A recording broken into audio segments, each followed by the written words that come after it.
जी, तो बच्चों आज का हमारा टॉपिक है पोटेंशियल एनर्जी।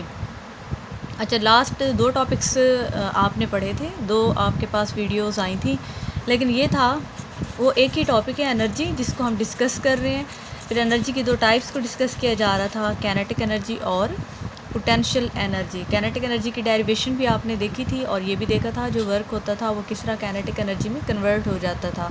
तो यहाँ पे जो ये आपको पोटेंशियल एनर्जी नज़र आ रहा है, अब इसको डिस्कस करेंगे। ये डेफिनेशन ज़रा आपने एक दफ़ा रीड करनी है, ज़रा देखें। The energy possessed by a body due to its position is known as potential energy.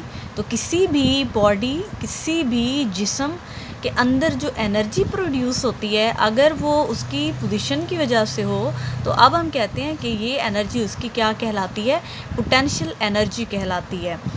तो ये भी एक क्या है, स्केलर क्वांटिटी है और इसका जो सिंबल है, जैसे कि काइनेटिक एनर्जी का था सिंबल आपके पास K.E, तो यहाँ पे ये है P.E यानी पोटेंशियल एनर्जी। और ये क्वांटिटी कौन सी है, स्केलर क्वांटिटी है, सेम जैसे कि काइनेटिक एनर्जी थी। बात तो हम एनर्जी की ही कर रहे हैं, बस उसकी टाइप्स की बात हो रही है, तो ये स्केलर क्वांटिटी ही रहेगी। और ये इसका सिंबल हो गया पोटेंशियल एनर्जी और इसका यूनिट रहेगा जूल, जैसे कि पहले हमने पढ़ा था। तो ये डेफिनेशन होगी इसकी क्लियर। अब हम इसकी जो है चंद एग्जांपल्स देखते हैं कि किस तरह की सिचुएशन में, किस वक्त, किस बॉडी के पास जो है पोटेंशियल एनर्जी होगी। अच्छा बच्चों, इसकी सिंपल एग्जांपल हम लेते हैं। मिसाल के तौर पर आपके हाथ में एक हथौड़ा है। अब हथौड़े से आप क्या कर सकते हो, कोई कील है, कुछ भी है, तो वो दीवार में कील को जो है ठोंका जा सकता है। तो एक एग्जांपल जो हो सकती है इसकी वो है रेज्ड हैमर।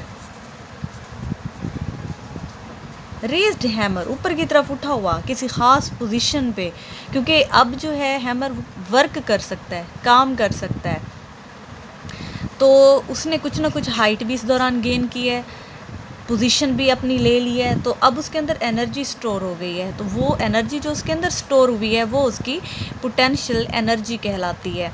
अच्छा, इसके अलावा एक और एग्जांपल ले लेते हैं। अगर आपने पानी को स्टोर किया हुआ है किसी ऊंची जगह पे, तो अब उस पानी के पास भी कुछ ना कुछ एबिलिटी है, वो वर्क कर सकता है और हाइट है उसकी कुछ ना कुछ, तो इस वजह से उसके अंदर जो एनर्जी स्टोर हुई है वो उसकी होगी पोटेंशियल एनर्जी।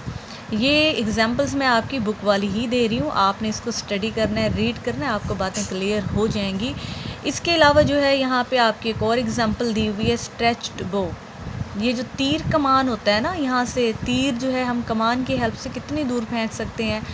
तो बच्चों, तीर को जो है कमान में रख के एक ख़ास पोजीशन तक जो कमान होती है उसको ले जाया जाता है, तो ख़ास पोजीशन की वजह से उसके अंदर हो जाती है एनर्जी स्टोर, जिसकी वजह से हम तीर को जो है दूर तक फेंक सकते हैं, अपना निशाना ले सकते हैं।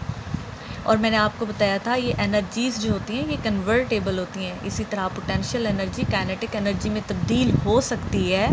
Potential energy can be converted into kinetic energy. अगर हम इसकी सिंपल एग्जांपल लें कि किस तरह वो जो तीर सेट था कमान में, अब उसके पास पोजीशन की वजह से एनर्जी कौन सी थी, पोटेंशियल एनर्जी। जैसे ही हमने तीर छोड़ दिया, अब उसने गेन कर ली काइनेटिक एनर्जी।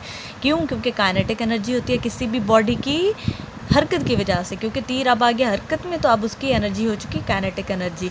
चले अब जो है हम यहाँ पे इसकी डेरिवेशन देखेंगे कि इसका फार्मूला डिराइव करेंगे।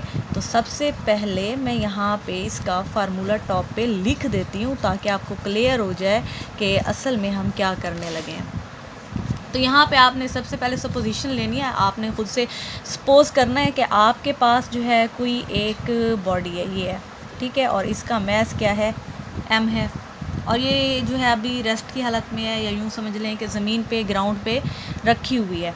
अब आपने क्या करना है, इस पर कोई फोर्स लगानी है, इसको उठा के ना ऊपर की तरफ लेके जाना है। चलो मैं इसको जो है दोबारा बनाती हूँ यहाँ पे ताकि आपको ये क्लियर हो जाए। एक बॉडी हमने सपोज किया, उसका मैस क्या है, m। अब हम इसको उठा के किसी ख़ास पोजीशन पे ले जाएंगे। यूँ समझें कि ये ग्राउंड पे रखा हुआ था, ग्राउंड से उठा के अब हमने एक टेबल पे इसको रख दिया है। अच्छा, इसका मैथ जो है वो m ही रहेगा जैसे कि पहले ही था, लेकिन इसने कुछ ना कुछ हाइट गेन कर ली है। अब उस हाइट को हम क्या बोलेंगे, h से रिप्रेजेंट कर लेंगे। ठीक है, इस तरफ इसने मूव किया। बच्चों जब ये मूव कर रहा था तो इसकी एनर्जी काइनेटिक थी, और जब ये रेस्ट की हालत में आ गई इस पॉइंट पे तो अब इसकी एनर्जी होगी पोटेंशियल एनर्जी। अच्छा ये देखें, जो पोटेंशियल एनर्जी है, potential energy is equal to F S लिख रही हूँ मैं। चले इससे ऊपर भी मैं लिख रही हूँ कि वर्क, अच्छा वर्क आपने पढ़ा नहीं है पीछे, लेकिन आपने याद रखना है ये मैं जो लिख रही हूँ ये वर्क की सिंबल है कैपिटल W, ये कैपिटल W, और ये इक्वल होता है F multiplied by S। F जो है वो फोर्स होती है जो किसी बॉडी पे लगती है, और S वो जो डिस्टेंस वो तय करता है। तो हमारी इस सिचुएशन में बच्चों डिस्टेंस असल में हाइट है, यानी कि h है। तो जहाँ पे S होगा हम वहाँ पे क्या लिख देंगे, h लिख देंगे। और जो वर्क था वो यूज़ हुआ है कि किस चीज़ में कन्वर्ट हुआ है, वर्क पोटेंशियल एनर्जी में। इस पोजीशन में आके सारा का सारा वर्क कन्वर्ट हो गया उसकी पोटेंशियल एनर्जी में। तो अब आपने यहाँ पे सपोज करना है कि वो जो वर्क था, वर्क याद रखिएगा ये वेट नहीं है, वर्क है, ये इक्वल आ जाएगा उसकी पोटेंशियल एनर्जी में।